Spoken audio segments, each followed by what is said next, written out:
भारतीय मुस्लिम for civil rights (IMCR) की प्रेस कॉन्फ्रेंस आज 5 मई 2024 दोपहर 3:30 बजे प्रेस क्लब ऑफ इंडिया नई दिल्ली में आयोजित की गई है, जिसमें पूर्व केंद्रीय मंत्री श्री सलमान खुर्शीद, योजना आयोग की पूर्व सदस्य श्रीमती सैयदा सैयद हमीद, IMCR के अध्यक्ष श्री मोहम्मद अदीब और सुप्रीम कोर्ट के वरिष्ठ ADV श्री फुजैल अयूबी संबोधित किया। अस्सलामु अलैकुम, मैं ज़मीर अहमद अंसारी और आप देख रहे हैं Z news for you.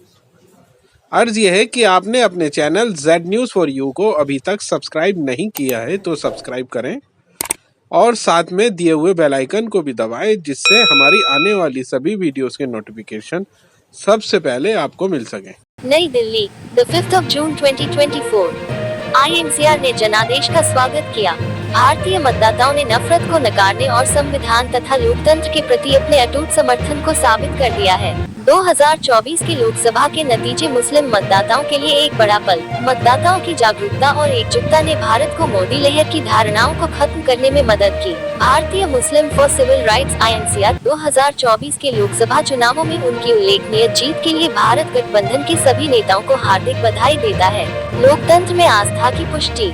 IMCR का दृढ़ विश्वास है कि यह महत्वपूर्ण उपलब्धि यूपी के लड़के के जोश और सोनिया गांधी जी, मल्लिकार्जुन खड़गे जी, लालू प्रसाद यादव जी, शरद पवार जी, के स्टालिन, उद्धव बालासाहेब ठाकरे जी और अरविंद केजरीवाल जी जैसे नेताओं की राजनीतिक सूझबूझ के बिना हासिल नहीं हो सकती थी। साथ ही ये भी कहने की जरूरत है कि आम मतदाता का लोकतंत्र में विश्वास और संविधान को बचाने की उनकी आकांक्षाएं कम नहीं हुई हैं। इस चुनाव ने आम मतदाता के संविधान और भारतीय लोकतंत्र में विश्वास की पुष्टि की।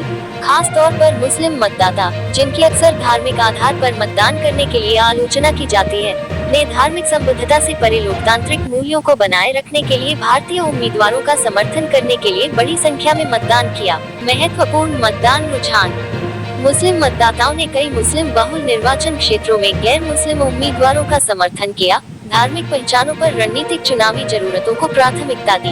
उदाहरण, मुरादाबाद में समाजवादी पार्टी ने मौजूदा मुस्लिम सांसद SD हसन को हटाने के बावजूद 1 लाख से अधिक वोटों से जीत हासिल की, जो मुस्लिम मतदाताओं के रणनीतिक समर्थन को दर्शाता है।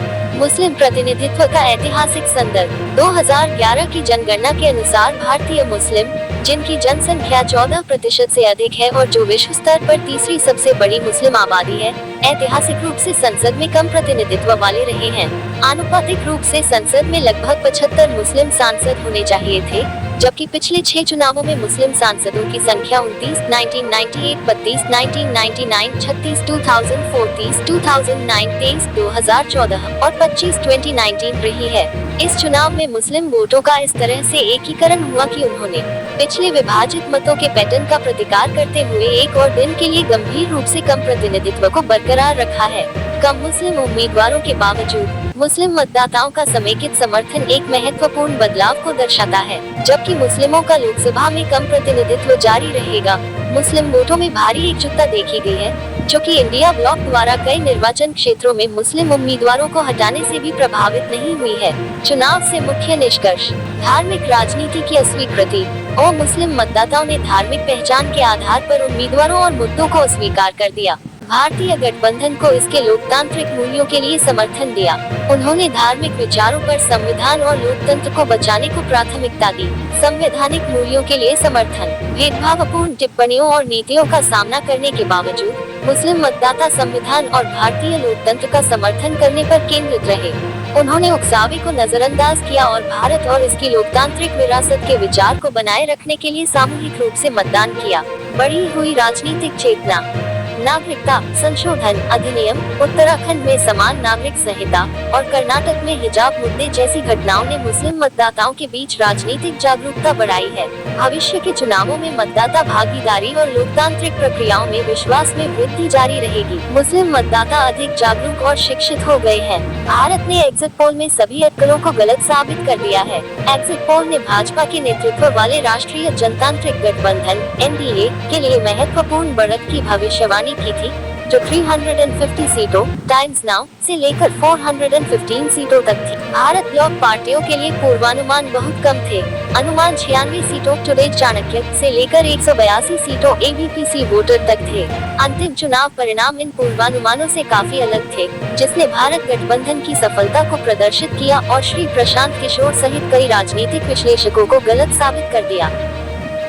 भारत ब्लॉक न केवल एनडीए के खिलाफ एकजुट विपक्ष स्थापित करने में सक्षम रहा है, बल्कि भाजपा को अकेले बहुमत हासिल करने से भी रोकने में सफल रहा है। भाजपा के लिए 370 सीटों के बहुविज्ञापित लक्ष्य की तो बात ही छोड़िए।